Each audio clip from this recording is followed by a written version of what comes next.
Welcome. Emotions are everywhere. So how can we be smarter with our feelings? The answer is emotional intelligence, or EQ. We're delighted you're watching, because at 6 seconds, we're working towards 1 billion people practicing the skills of emotional intelligence. Can we count you in? Here on 6 Seconds channel, you'll find practical skills for work and life, inspiration for today, and support to build a better future for all. Hello, everybody. My name is Tom, and I'm delighted to be the host for today's panel. This is our 7th live stream, and we're very excited about those weekly live streams that we've been hosting every Tuesday. Today's topic is going to be back or forward to something new, and it's a very timely topic to try to imagine what kind of future do we want. This is part of our weekly series of classes and live events called Grow You, and I wanted to share the schedule for this week. So there are tons of classes. Feel free to go to 6sec.org/grow to explore and see which ones are interesting for you. Some of them are free, some of them are very low charge. And then this is the schedule for next week, from the 18th to the 22nd. We also have another panel next Tuesday called The Coach Approach. We're very excited about that one as well. We know that in these times, everybody is struggling, and the best thing we can do to support each other is to connect. And we appreciate you participating in this live stream. And if you like it, please subscribe, follow us, tell your friends, and show us your love. And I would like to then introduce today's moderator of the panel, Joshua Friedman. Hey, Josh. Hey, Tom. Thank you. It's great to be back on the show with you and another awesome panel. And one of the things we really like to do is make this interactive. And so I see we already have people who are commenting and joining. Hi, Natalie. Great to see you. Great to see you, Jenny from Santa Cruz, and Susan from Tucson, and Sean, who's here from Vienna, but not the Vienna in Europe. So if you have questions and you're chatting, feel like chatting and interacting, whether you're with us on YouTube or whether you're with us on Facebook, Liana, welcome from Dubai, and Alberto from Mexico, sorry, got to say it right, and Lefty, great to see you again. So it's really great for us to see people joining from all over the world, and we're getting lots of different places. Oh, and Fio, that's right, we now have Grow You classes in Spanish.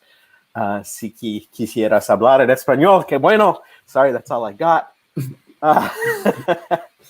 And Ukraine, wonderful. And the exotic Arizona, Tiffany Vardy, one of our awesome EQ ambassadors who's helping us with all these events. Thank you, Tiffany.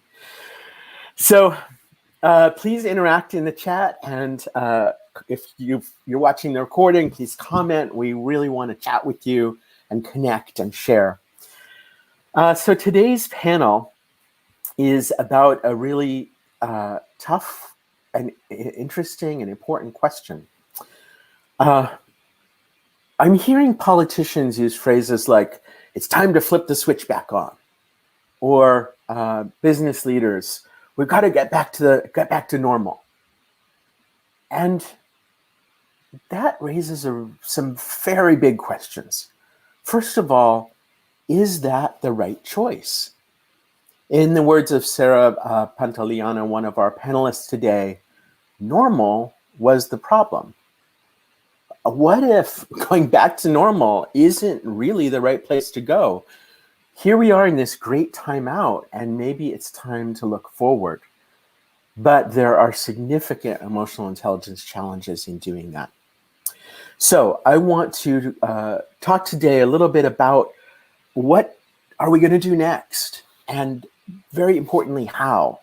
And I really encourage you to stay on to the end, because at the end, we're going to capture the essential ideas of what we can each do. Because I think what we'll find in this show is that once again, all change starts on the inside.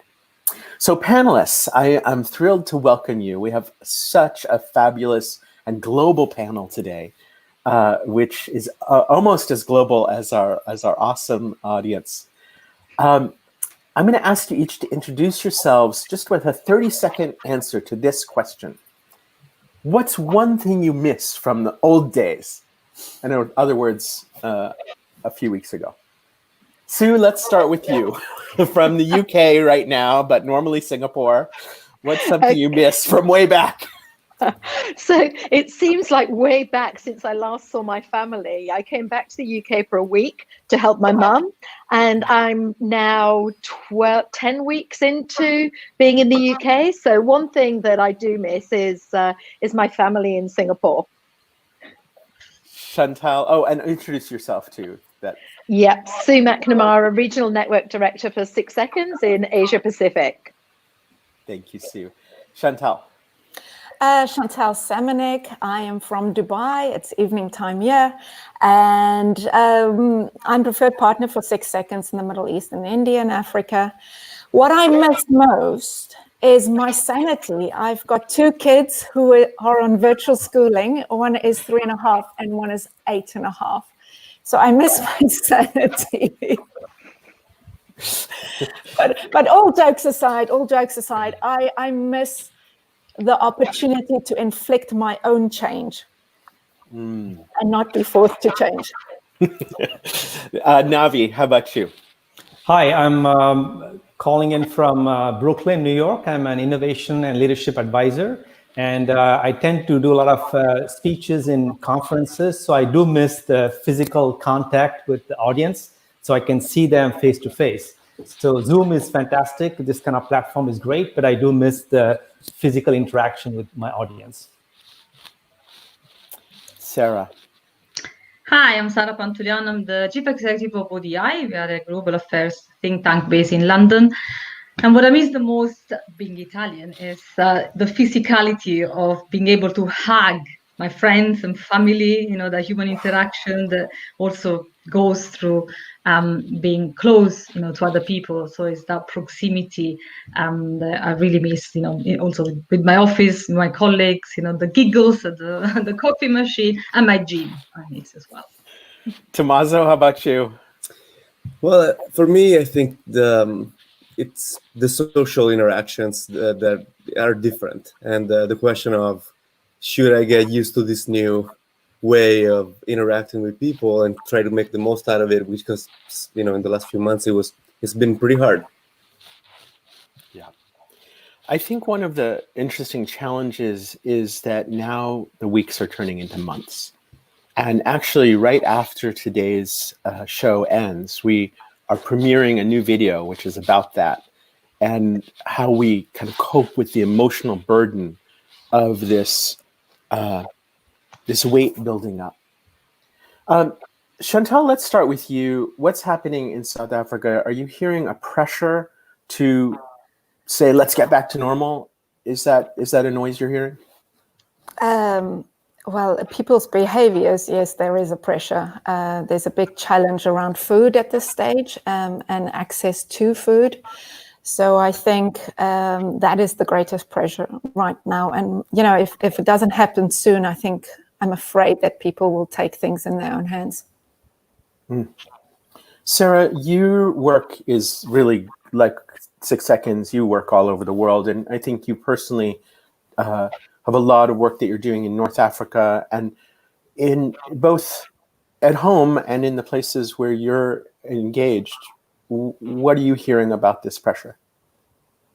It varies in so many places. It's different. And yes, of course, people, want to go back to work, want to resume the normal activities, but people are also very afraid of being pushed to go back to work in a way that is unsafe, to resume activities in a way that actually exposes the most vulnerable people. And particularly, where I live in London, we see a lot of pressure for, people that are frontline workers to go back, while people in white collar jobs can safely continue to work remotely, work from home, as long as, our supermarkets are stacked up and, nurses and cleaners and others look after us and take care of, daily activities. So there is a profound imbalance in the way we're being pushed back to work, which we need to consider. And it's the pressure on the most vulnerable that really concerns me, both here and globally. Unfortunately, I think one of the things that's happening in this time, I don't know if it's unfortunate, but inequity seems to be intensified or at least more visible. Navi, what do you think about that? What's becoming more visible to you around this question of new normal and equity? And I mean, clearly from a New York standpoint, right, this is the economic capital of the world, I guess, at least the US. So with unemployment, right, with being very high, over 20%, I would say that the pressure to get back to new normal, or actually get back to normal, is primarily economic, because we don't have a safety net, right? I happen to be a French citizen and American citizen, so I see the difference. In France, it's primarily the need to get back to normal because they miss the social interactions, right? Hanging out in the cafes in Paris, right? So that's the social dimension that people French are missing. But in America, it's primarily the fear, right? I mean, because right now we haven't laid off all the white collar professionals yet.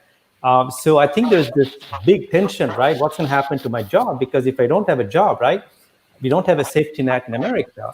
So the economic, pressure is very, very high, which I think is pressuring a lot of people to find out, what's going to happen once they get back to so-called normal. Sue, when you hear people say this phrase, let's get back to normal, what is your emotional reaction? I think it's quite interesting because, in terms of, my life was pretty good when, we started this.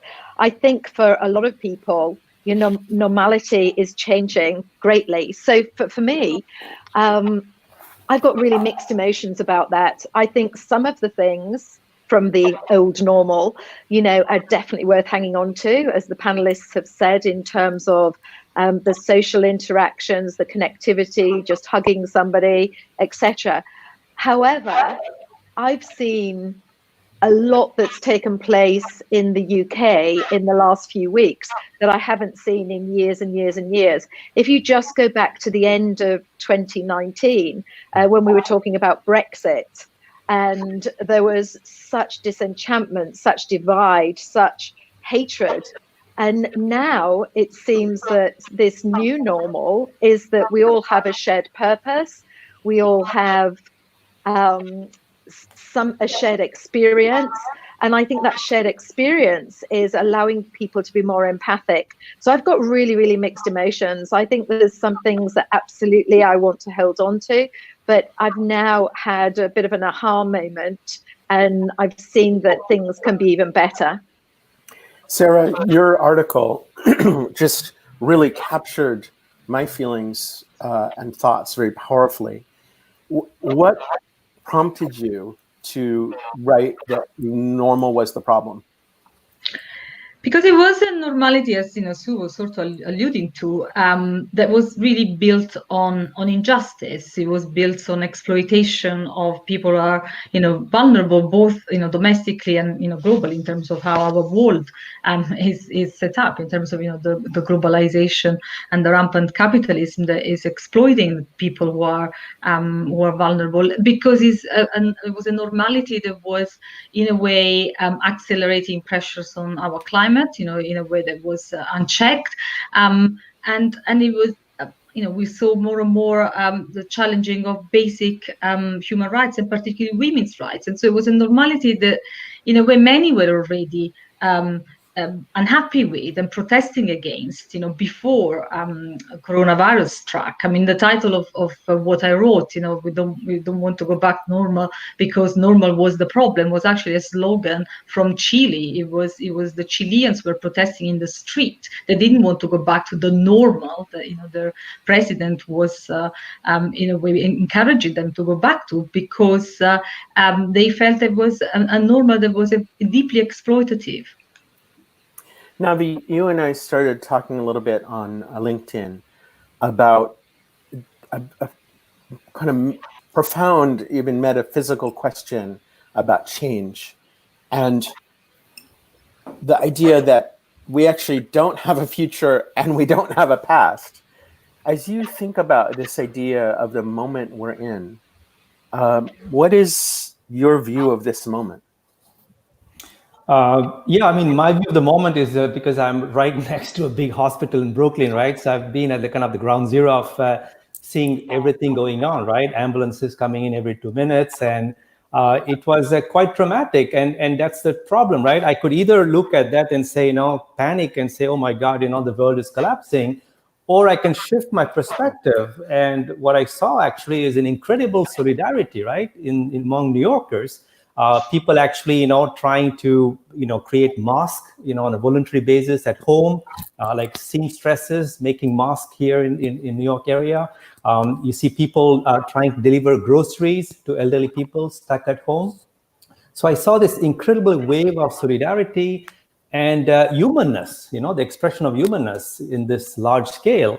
So I think that's what I saw, right? I mean, it's about what we choose to see, and I saw both, right? I saw this incredible stress in people, and as I said, next to this huge hospital in Brooklyn. So I saw the devastation it's causing to people's psyche and the body, of course.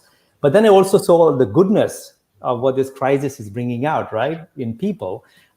So that's what I saw. I saw that essentially, when we go back to normal, especially in America, which is a capitalistic society, which is exactly the antinomic with solidarity, right? It's about individuality and it's about competition. My concern is that, we are going to forget, this incredible demonstration of solidarity and revert to the whole habits of, overconsumption and competition. So I was stunned, actually. I was just thinking about how remarkable it was just a few weeks ago when we went from people all over the world, including me, saying it's an awful lot of overreaction for something that's essentially a flu, to a few days later, it's like this global gestalt happened. It's time to flatten the curve. And I mean, there's just something stunning about this capacity for the world to change so quickly. I'm wondering, for all of you watching, if you could share with us, what is the current, like the present that you're noticing? Before we can go to the future, what are we seeing right now? What are your eyes on? As Navi said, he's seeing this kind of duality. What are you noticing in the world right now that maybe you didn't notice before? Tom, what are you noticing? I think on one hand, we see extreme polarization still, even though this is a global shared event. But we still see people that are completely denying it, or people that are not caring enough. And on the extreme opposite, we see people that are showing the extreme care for each other, neighbors doing some really nice gesture for each other, people trying to support, creating Facebook groups, donating to charities. So it's reminding me that, yes, we're united, but at the same time, there is work to be done still in the new normal. I just put Bart's comment in the chat, this reset. It's fascinating to think of this as, switching off before we, like whenever my mom would call me and say, oh, my whatever's not working, I'd always say, well, did you unplug it? Plug it back in. Chantal, what are you noticing? One of my friends actually made such a good observation the other day. She says she's in Luxembourg and she had old ladies living next to her. So she did all their running around and buying things for her. But she says when she goes into the supermarket, people are actually making eye contact because that's all I can see, because everybody's wearing a mask and people are actually looking at each other because you can't really talk because it's mumbled, but people are making eye contact. And that's true. People are really looking. As Sandy says, one of the things that we're seeing as we're looking is the inequality and poverty and disparity and polarizations. And yet there's so much that is happening that's so many big questions being asked right now. Sue, do you have, as you're sort of looking at the world today, is there like a line of a poem or a line of a song that kind of pops into your head that's like, oh, here we are? Actually, just I haven't thought about this before, but one of the things that's become really that's been really interesting to me in the last few weeks is clarity. So I think the line of the song would be, "I can see clearly now the rain has gone." Sara, Sara, how about you? So it's something that I've been thinking ever since this pandemic started, even before in a way, is the words of an Italian philosopher that was writing from prison during the fascist regime, Antonio Gramsci, who wrote that the old world is dying and the new world struggles to be born, and now is the time of monsters. And in a way, this captures all the anxiety and the fears that we have, but it also is about the new world that can come about from this. Navi? Actually, it's a quote from my book from Woodrow Wilson, who said that the highest and best form of efficiency is the spontaneous cooperation of a free people. And I think that's what we are seeing, right? Especially in this country, where the formal system, right, driven by top-down planning and big organizations, big administration, is incapable of responding quickly, right, to this big issue. But rather we see this informal system, right, with grassroots organizations, people coming together spontaneously and helping each other. So that's what comes up to my mind is the power of this spontaneous cooperation of free people, able to address quickly local problems in a way that big institutions like governments or even companies can do that. Tommaso? Well, I haven't thought about this question at all, but I have a line that I'm thinking from one of my songs that says, "Come on out, the rain has stopped." Right now, it's kind of similar to what Sue was saying. This idea of sometimes we feel like there are things that keep us inside, like kind of like this quarantine, right? And when this is gonna be over, we're gonna have a chance to go out and with our new self, with the things that we wanted to change for a while, the things that we were bored about, the things that we were angry about. We have a chance of stepping out of the door and with a new energy. So that comes back to this notion of the great pause. A couple of people talking about that in the chat, that this slowing down causes us to notice, and maybe the need for new solutions. And beautifully said, Jackie. What a gorgeous quote. Somebody told me, I think it was Natalie, that it's a little strange as people are starting to go back to work. It's getting a little noisier on the streets and more cars are out there. Let's talk about emotions for a minute. In change, we know that emotions really drive change. Either drive it forward or drive it back.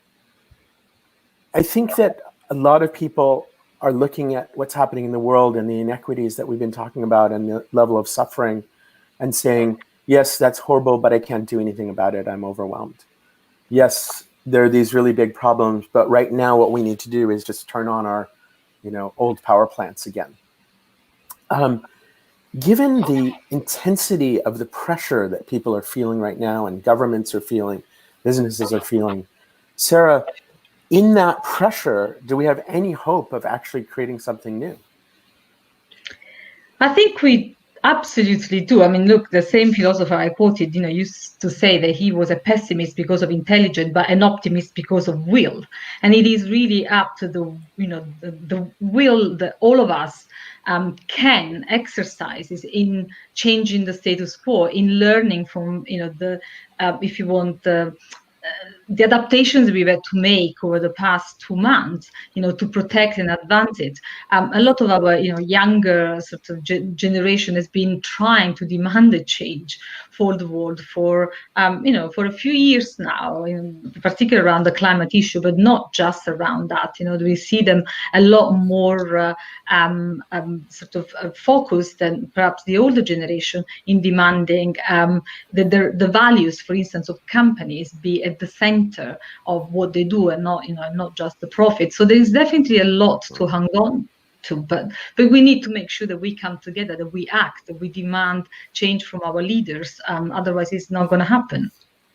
Chantal, you work with a lot of senior leaders, and I know a lot of the clients you normally work with are in very deep water right now, in hospitality and in places where the economy is really just stopped.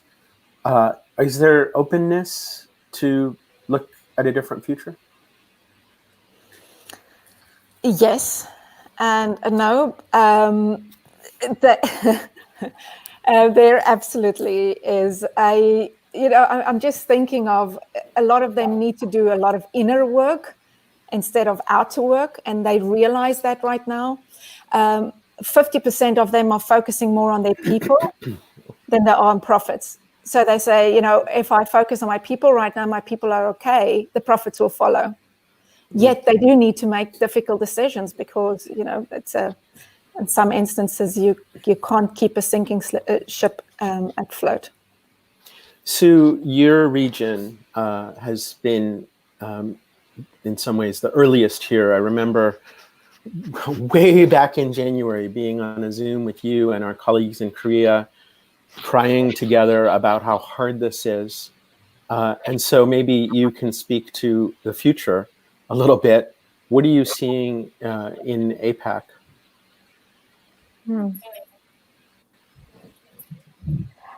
So I think one of the things that I've noticed is that there was this unfolding reality, this uncertain unfolding reality, which nobody knew what was going to happen in APAC. We'd seen it before with SARS in 2003 and various other things, but this seemed to be bigger. So in this unfolding reality, this uncertainty, there was fear, there was anxiety. People were freezing almost, not making choices, not making decisions. However, what I've now seen, and when we think we're kind of 10, 12 weeks, even more into this in some of the countries in my region, we're now seeing people realizing that they have choice.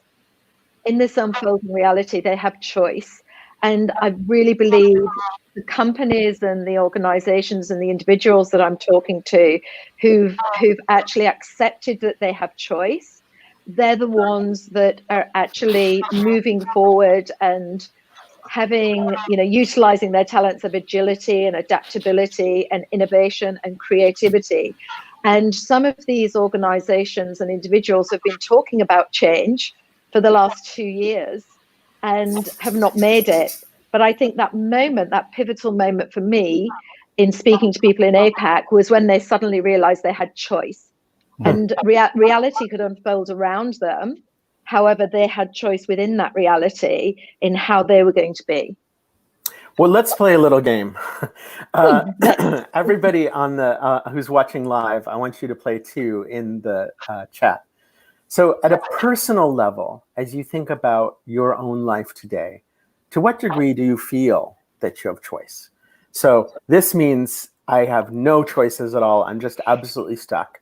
This means I have total freedom, and you can be anywhere along the way. So those of you who can hold up a hand on screen, let's see how many fingers you hold up. And those of you in the chat, let's see how many fingers you hold up in the chat. How much choice do you feel personally that you have right now?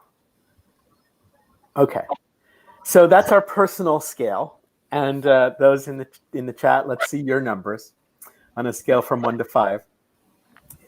How much choice do you feel you have about what's happening in your country? Which one? Right. I know. Sorry, you're all like crisscross. All of you are crisscross. I'm the only one living in the country where I was born. Okay.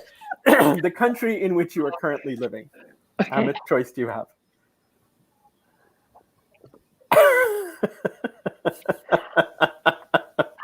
All right, Sara, we're going to go to you. Why? How come you have so many fingers? Because the guidelines are so broad, so elastic, and so open to interpretation in the UK right now, and particularly, you know, for people in a position of privilege like me. I mean, you know, I can actually choose, you know, to continue to do pretty much what I do fairly easily. You know, I could actually choose to reopen the office. I could choose to, you know, restart the exercises. There is so much latitude, to be honest, in our guidelines. I think it's dangerous. But unfortunately, there are many other people in the UK that don't have the same degree of choice. You know, they cannot, you know, choose freely how to respond or to organize themselves in the pandemic, because they don't have the same privileges that I do. Mm. Mm. And Chantal, I think you had 0 for your current country. Yes, it's quite strict. You have to be careful answering this one, Chantal, but it is really strict, and it is enforced. The rules are enforced, so we listen. The consequences are too big to not listen. Okay, so some of you in the chat, we're seeing a huge range from 0 to 5 in the chat as well. So I would like to know in the chat, what's one reason why you put the number you put? And now I have an even harder question. So we talked about ourselves, we talked about country. How about the world? How much choice do you have about what's next in the world? How many is it going to be?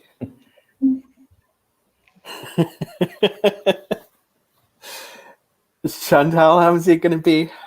I'm analyzing. No, what can I control and what can I not control? So several of us put more fingers for the world than just one country. What's that about, Navi? Well, very simple, right? I think that's the silver lining of this crisis, is that I can be here in Brooklyn, right, and do these events. So my kind of gift to the world is to inspire people, bring, you know, positive, optimistic messages. So if that's the case, if that's my almost purpose in life, right, I can do that from here with an audience in France, which I do often these days, with you know, people in India or anywhere in the world. So I do feel quite confident that, you know, I can bring my little sense of optimism and galvanize people or inspire people, right, wherever they are around the world. So that's why I gave 4 when I voted, because I do think that I can make, in a modest way, you know, a small impact without traveling actually, you know, globally. Yeah. I'm just going to bring up Yoshi's comment here. And coming back to the emotional intelligence part of this conversation. So what happens when we change our own emotional responses? Sue? Oh, you know, I mean, I can really talk personally about this, because, you know, I felt when I found out that I couldn't get on a flight and go back to the country that I'd lived for 19 years, I felt angry, I felt rejected, I felt disappointment. And that led me, those emotions were driving me to make less choice. Then I suddenly realized that choice and control aren't the same things. So as soon as I realized that I had a choice within what I couldn't control, I felt more empowered. I felt excited. I felt curious about this new way of working. And that led me to be proactive. It led me to make different choices and decisions that I think I will definitely take forward with me into this new normal. Sara, how about you? Yeah, like Sue, I think there is a lot of truth in that. It's about how, we adjust to the things around us. I mean, look, this is quite general. I mean, I've worked in a lot of humanitarian crises, and when there are things that, really overwhelm you, the political scientists call it the challenge of ontological security. It's quite normal for human beings to, to feel perhaps at a loss, to feel the fear, to try and protect themselves, from feeling helpless because, they miss the continuity of their self-identity, the constancy, if you want, of their natural environment of action.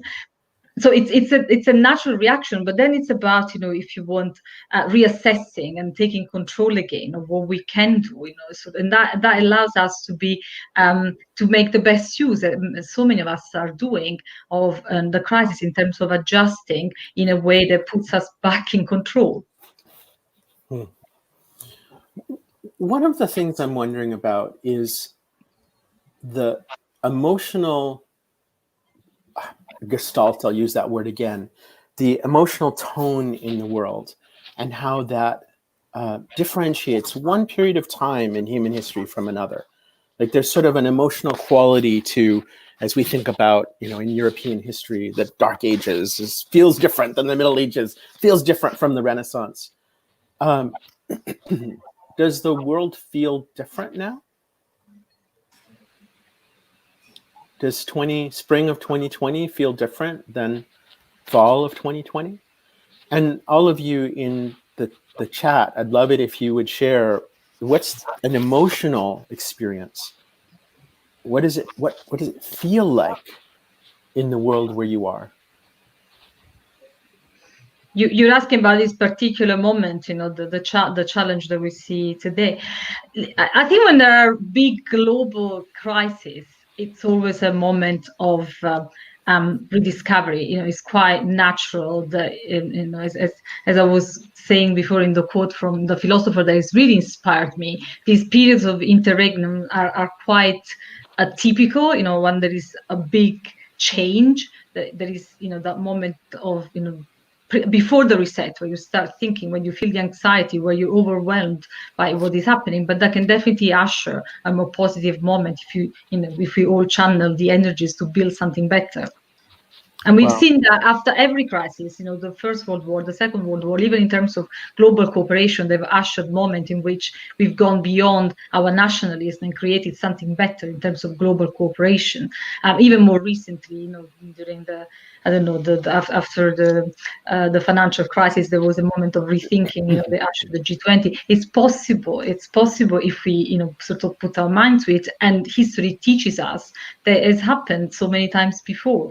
There's nothing really unprecedented. We feel that things are unprecedented because we haven't lived them. But if we put our minds to it and see how others before us have dealt with a crisis of enormous proportion, there is a lot to learn. And in many ways, we follow in very similar footsteps. So we have some fantastic comments I just want to highlight for a second. And then I think that was Sue was going to go next. A lot of the comments, Star's comment here captures, and I think Bart is an example of this. Thank you, Bart, for sharing it, and I'm sorry. And I think that this juxtaposition is part of what's so brutally difficult for us right now, is that we are feeling this tremendous pain and grief and loss. And, whether we're grieving kind of the story of what was, or our personal experiences or our family members, and there's this heaviness. And at the same time, there is this sense of what could be. I just want to, I love what Robin Sharma says. He says, change in the beginning is hard. In the middle, it's messy. And at the end, it's beautiful. And this part in the middle, which is messy, where most of us are now, we in the beginning of it or middle of it or end of it, there's a lot of emotions there. And the negative emotions, the hard emotions, is pulling us back to the old normal, because that is how we program, that is our conditioning. And what you said in one of your videos last week, Josh, what else are you feeling?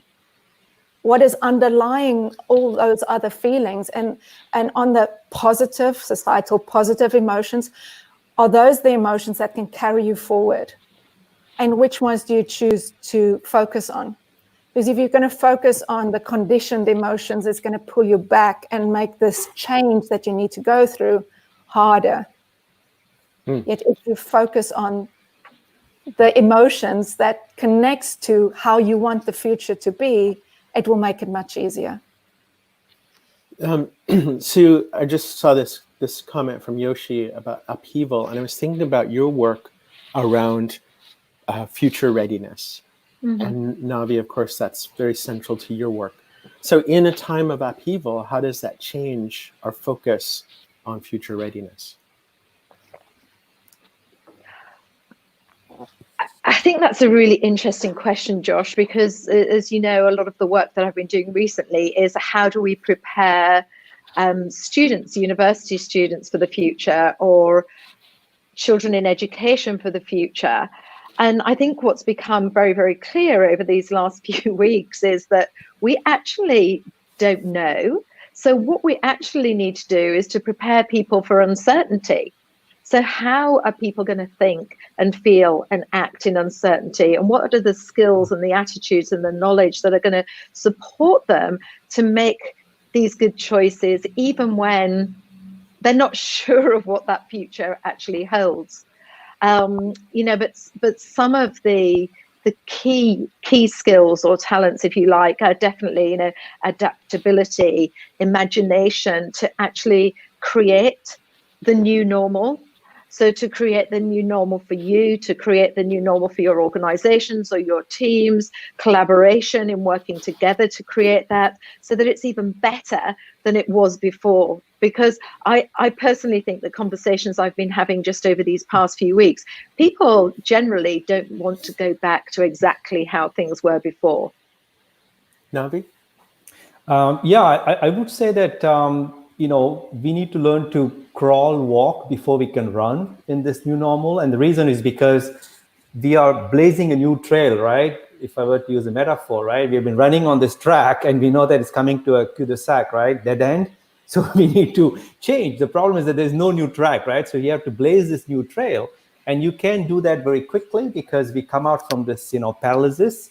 So I am a big believer in the notion of learn by doing. So I would say, if you had a desire or dream to do something or a passion for something, but try it in small scale, because you don't want to go in a big bang, like, completely leave your career now, jump into something else. Emotionally, I'm not sure that most people are ready for it. But you can do like, as we say in business terms, right? Like a pilot project, do something small in scope, test it out. I can make a confession here, right? This is the first event I do with emotional intelligence, right? I've never done any event. Me too. So you have to experiment, right? See how it feels, right? Somatically. And then you get more confident. Oh, actually, this is something I love, right? So use that as a way to try, experiment, small scale, gain confidence, and then you can, scale it up.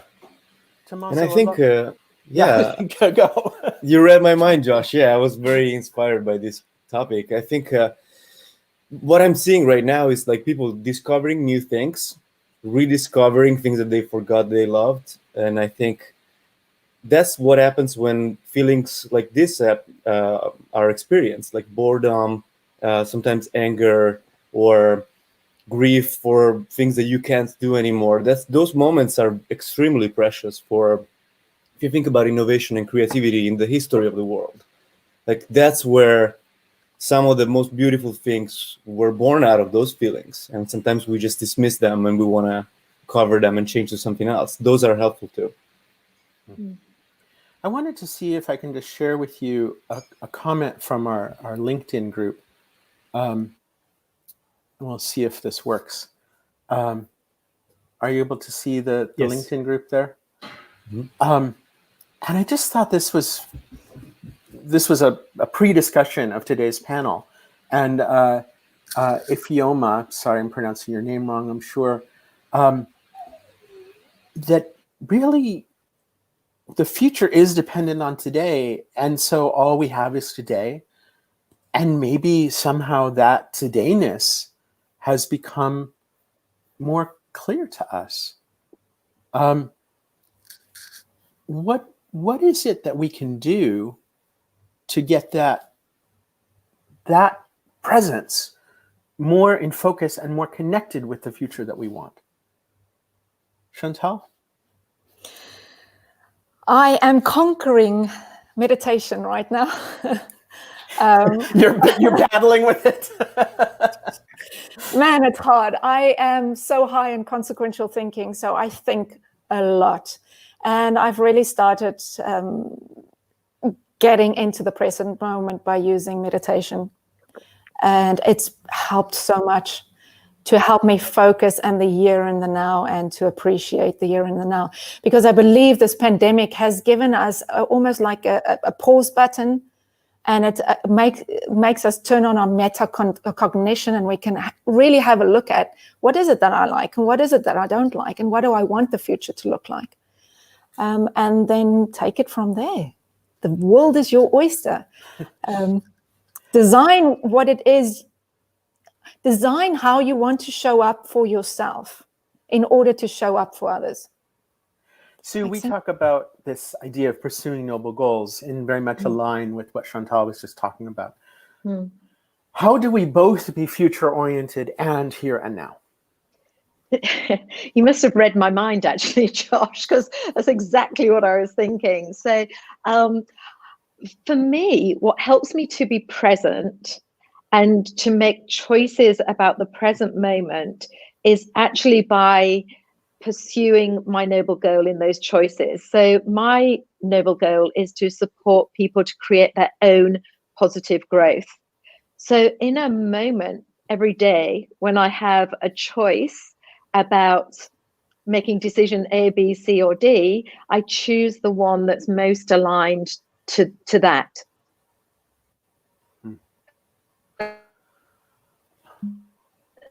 For great.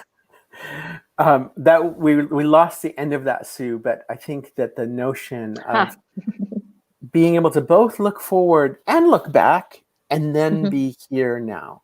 It reminds me many years ago when we were traveling with our kids as sort of not homeschooling. We were in this temple in Japan, and this monk was teaching us about why the Zen gardens do the rake the gravel. And he said that the tines of the rake, where it is right here, that's the present, and it's moving constantly. And on one side, you can see the past, and on the other side, you can see the future. Oh, here's the future. But all there really is right here where the rake is. And learning how to focus on that. Navi, where is the leverage point for us? We're talking about let's make change. How? Yeah, I think for me, the biggest leverage point is going to be the youth. I'm actually quite worried about the Gen Y, but also the Gen Z, right? We used to call them the generation recession because if you look, I'm turning 50, by the way, this year, but I'm looking at people like, half my age. And it's very sad, right? Because they suffered from the 2008 recession. The Gen Y suffered 9/11. I actually came to the US 2 years before 9/11. So I saw 3 crises, right? Back every 8 years on average, right? 9/11, then 2008, then we have this crisis. And I saw how it affected the youth in this country and globally. So I think actually the youth is the biggest leverage point because I think when, that this year, many of them may not graduate. They may not get an internship. They may not get a job. And so I actually see that as an opportunity, which is, like we talk about the leap year, right? Why don't we give them a year break? So actually they can use the energy to serve some noble goals. And it turns out that there are 17 noble goals defined by United Nations. It's called the Sustainable Development Goals, which collectively endeavor to build an inclusive, caring, and sustainable economy.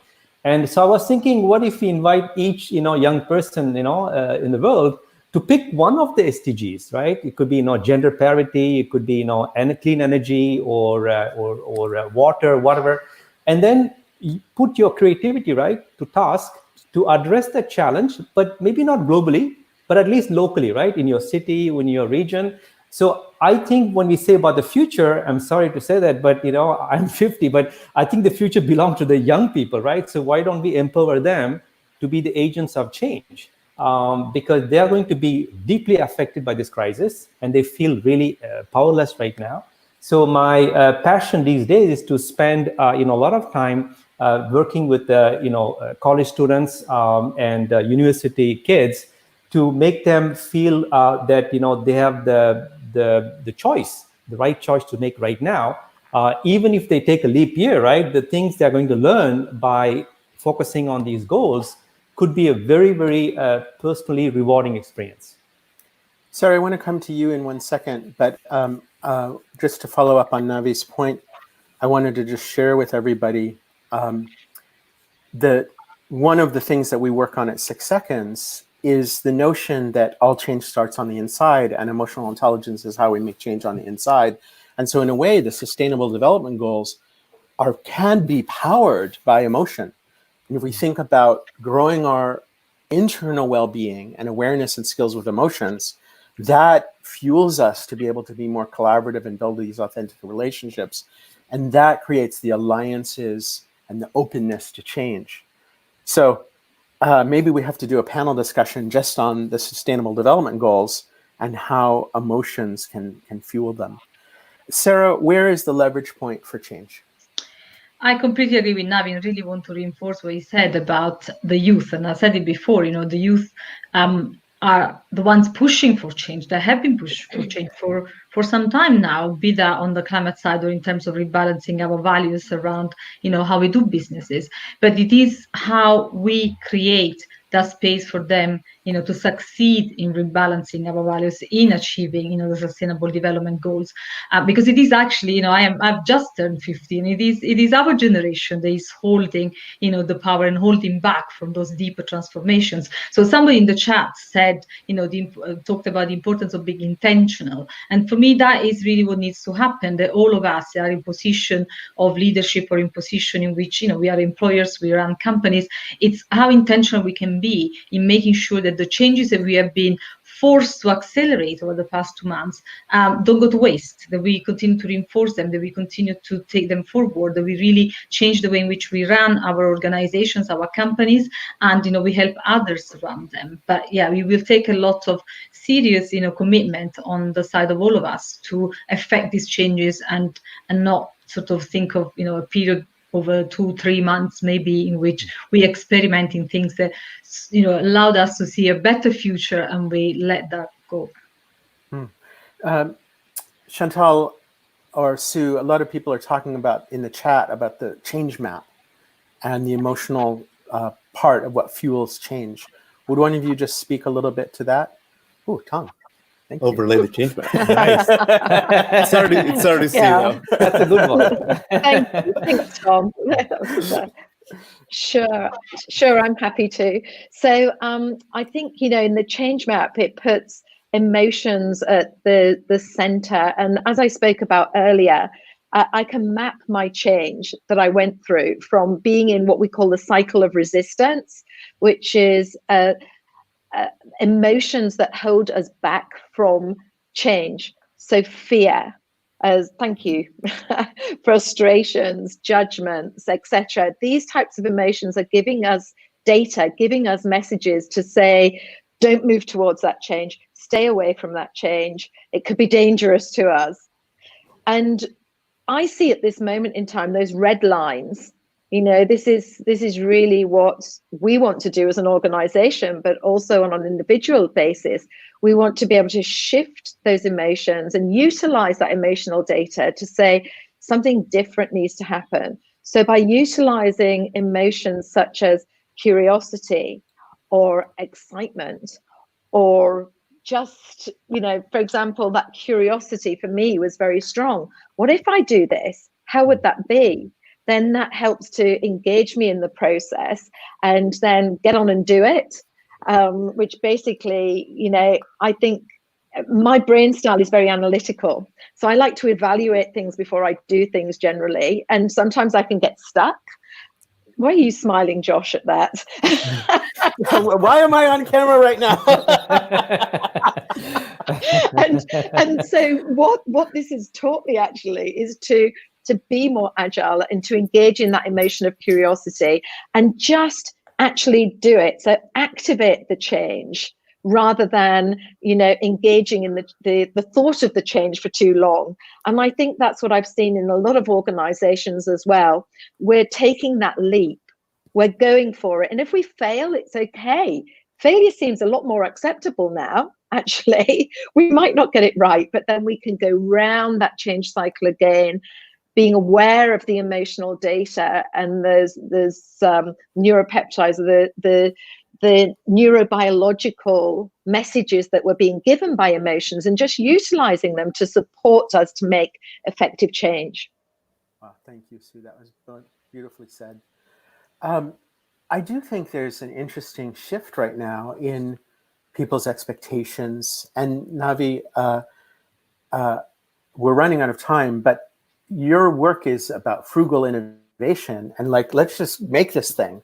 So a quick comment on that, and then we'll go to concluding. Yeah, absolutely. I think in a nutshell, clearly, right, we are going to have fewer resources than before. We might be in a prolonged recession for the next 2 years. So we have to learn to do better with less. That's the essence of, you know, frugal innovation. So you already see that, right? You see a lot of companies trying to use existing resources and think about how we can repurpose, right? Event management companies trying to use their contacts, the existing capabilities to repurpose and find a new business model. We call it pivoting, right? It's about pivoting to in a new direction, but by leveraging what you already have. So that's the essence of frugal innovations. Like, and I could take into stock what you already have. These could be tangible resources. It could be intangible resources like resilience, empathy, ingenuity. And how do you marshal these resources you already have to pivot into a new direction? And I think all companies have to do that because resources will be scarce. And individuals also, whether you're an entrepreneur or a professional or just, you know, an individual, you have to think about identifying the skills and the capabilities that you already have. And rather, see, the sense of helplessness comes is, I think in my own life, is when you feel the sense of scarcity, right?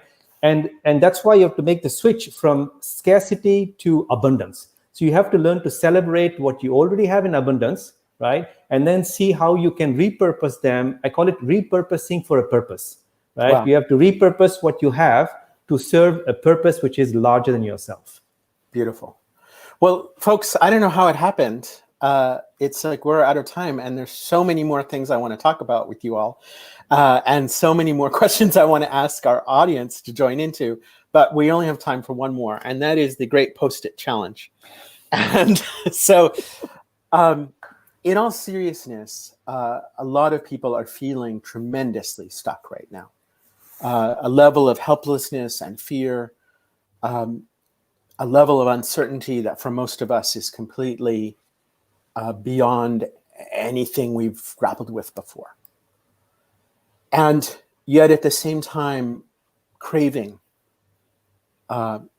praying, dreaming for tomorrow to be different than yesterday was. So what would you put on the Post-it? What's the message that you want us each to take the Post-it and stick it here on our computers to remind ourselves when we're feeling stuck, how we can step forward. And those of you in the chat, you get the Post-it challenge too. What is your takeaway, that message that you really want to hold on to? And maybe at the end of the video, click share and send that message out to people. Who's ready? Sara? I go. Yeah, sure. My Post-it. Believe in the power of change. A global reset for a more just and sustainable world is possible if we all work for it. That would be my Post-it. Thank you. Tommaso, how about you? What's your Post-it? Well, I think my Post-it is going to be, what do people need and what can I do? What's my part? Because I think we all interact with people, even with virtually right now. And like, I think we need to remember that we have power on any interaction we have. And I think if we let empathy guide the change that we want to make in the world, and I think we can shape the future in a way that helps everybody. Wow. Chantal? Okay, it's just we are all rewiring our brains right now. We are all going through significant change, and the more we're going to think about, if you have your end destination, you know where you want to go. Don't overthink it. Just get out of bed and do it. Get up, count from 5, 4, 3, 2, 1. Jump out of bed and do what you promised you'll do. Show up for yourself. Sue? I think my Post-it would say that we have a shared purpose, and we've seen what that shared purpose is: to support one another's well-being, to support one another's sustainability in this world. And my Post-it would say, be for others as well, that people aren't alone. People may feel really, really alone, but I've seen more people showing more gratitude and reaching out to others, and it's just given me hope for an even brighter future. So on my Post-it note would be a ray of sunshine. Navi? Sure. I have a Post-it actually in my bathroom mirror that says, the system may be broken, but you are not broken. Wow. Thank you. And we have a couple of Post-its from chat. Connected with some of what you've been saying. And this idea of connection, I can't really draw this quickly, but I was thinking of a picture of the world and a heart, and that sense of connectedness, of seeing each other, of we're not in this alone. And it's not easy to find that place of connectedness. It starts inside us, but it's there for us. Well, thank you, all of you fantastic panelists, and you fantastic panelists on YouTube and Facebook sharing. Really appreciate all of this, these comments. And it's really fun to be able to interact with these chat messages and have people sharing with us. So I'm really grateful for the time from all of you and for this opportunity to connect and take this pause, looking at where we are and what's next. And panelists, thank you. And Tom, back to you. Thank you, Josh, and thank you, everybody. You know, I feel like these panels are always shorter than we think they are, and it's a shame. But make sure to tune in into next panels for next week on the coach approach. Thank you again. If you like this video and this live stream and want to support 6 Seconds in what we're doing right now, we're doing that frugal innovation, as Navi was saying. We're pivoting into this new world of YouTube and video and live stream. So feel free to like, share, tell your friends, join the Grow You class. If you feel inclined, donate at zigzag.org/donate. And we hope to see you soon next week. If this was helpful, would you please comment, like, share, and subscribe? The Emotional Intelligence Network is your community to grow and practice EQ. At 6 seconds, that means being smarter with feelings. And we're here to provide practical, proven EQ tools so workplaces, schools, and people can thrive everywhere in the world. Be sure to visit 6seconds.org to find the complete suite of resources, assessments, and programs. Thank you for watching.